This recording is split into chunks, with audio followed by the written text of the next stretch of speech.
Anishi, your question is, as a role model, how would you respond if a major sponsor of the pageant supported something morally controversial? Would you speak out, and how? Good evening, ladies and gentlemen. I'm Amishi Kaushik, your Miss Universe Haryana. If a sponsor supported something that was controversial, I would like to bring it to their notice that I'm not in support of it, because my morals and my principles is what truly reflects the strength of my character. And if I want to speak up about it when the time is right, then I'm truly not living up to my title as a queen. Therefore, even though they're in a very important position, I would still choose to follow my opinion. Thank you.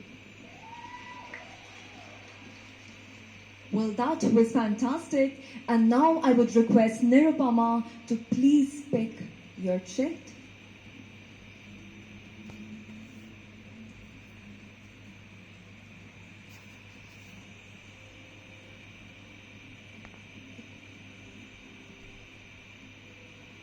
Well, your question says, beauty pageants are sometimes criticized for reinforcing traditional beauty standards.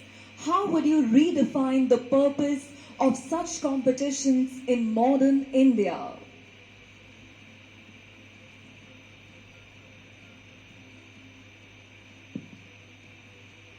A very good evening to Jesus and everyone present here tonight.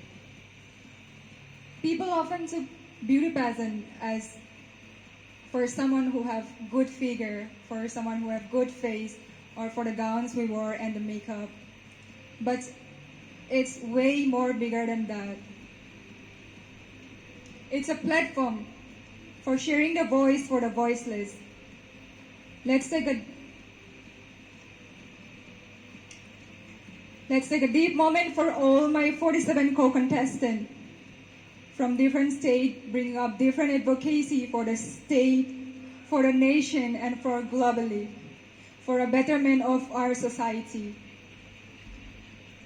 I was a victim of multiple cyber harassment for speaking up for women, for children, and for peace.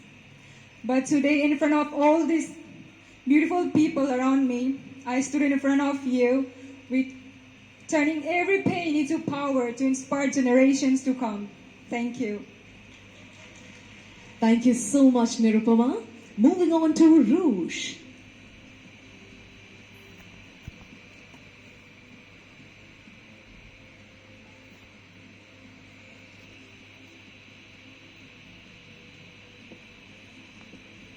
Rouge, your question is, if you won Miss Universe India and were asked to promote a cause you personally disagree with, how would you handle that situation?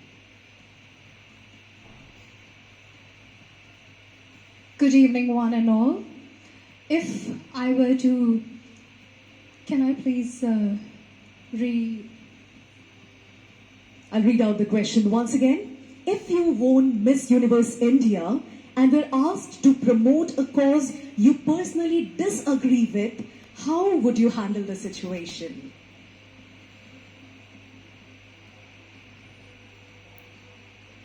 I personally completely agree when we talk about the LGBTQ community that they do have rights to go through the body changes, because it's all about what we are born with, but then also we have a choice to live by about what we like and how we want to live our life as.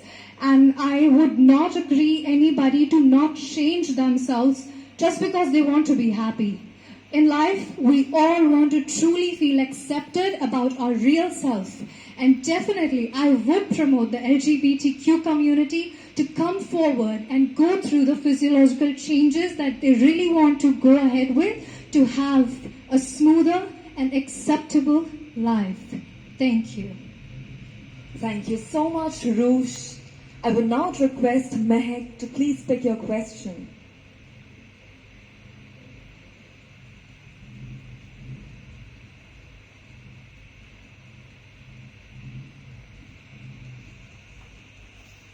Your question is, with AI and automation replacing jobs, how can India ensure that women in the workforce are not left behind?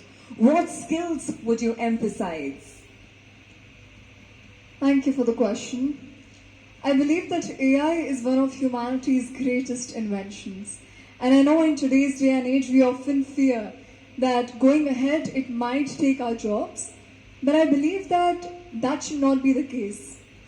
AI should be used to empower human creativity and not replace human artistry. AI should be with us and not against us. And I think that it is a tool that we can use to promote human creativity instead of derate it. Thank you. Thank you very much, Mehek. Moving on to Tanya now. Please pick your question.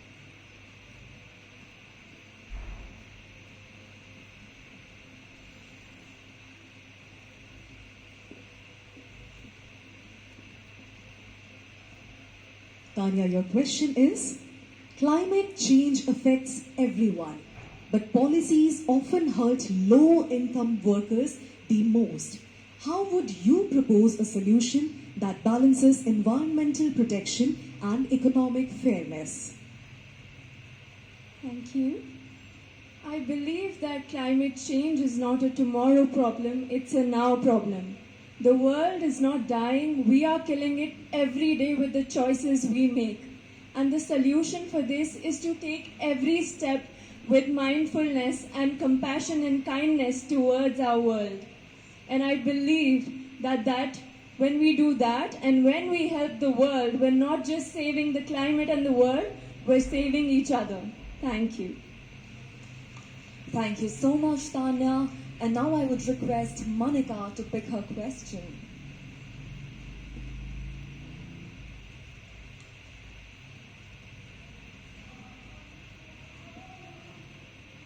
Well, your question is, if you had to choose between advocating for women's education or immediate economic aid for impoverished families, which one would you prioritize and why?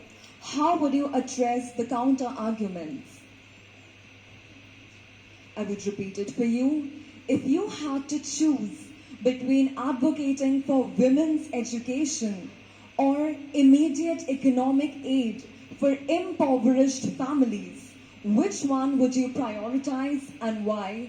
How would you address the counter arguments? Two sides of the coin. One side, where we have seen that women have been deprived of basic rights such as education for as long as we could remember. And on the other side, we see the result of it, the impoverished families. It's about this that the 50% of our population has been deprived of the basic amenity that could change their life. And if I have to, I would choose the option of women's education. I would advocate for it because it would not just change the life of one person, it would change the entire strata of future of this country, of this world. While both are important, it's about taking actions that can help in the long run. Thank you very much. And with that, ladies and gentlemen, we conclude the question and answer round of our top 6.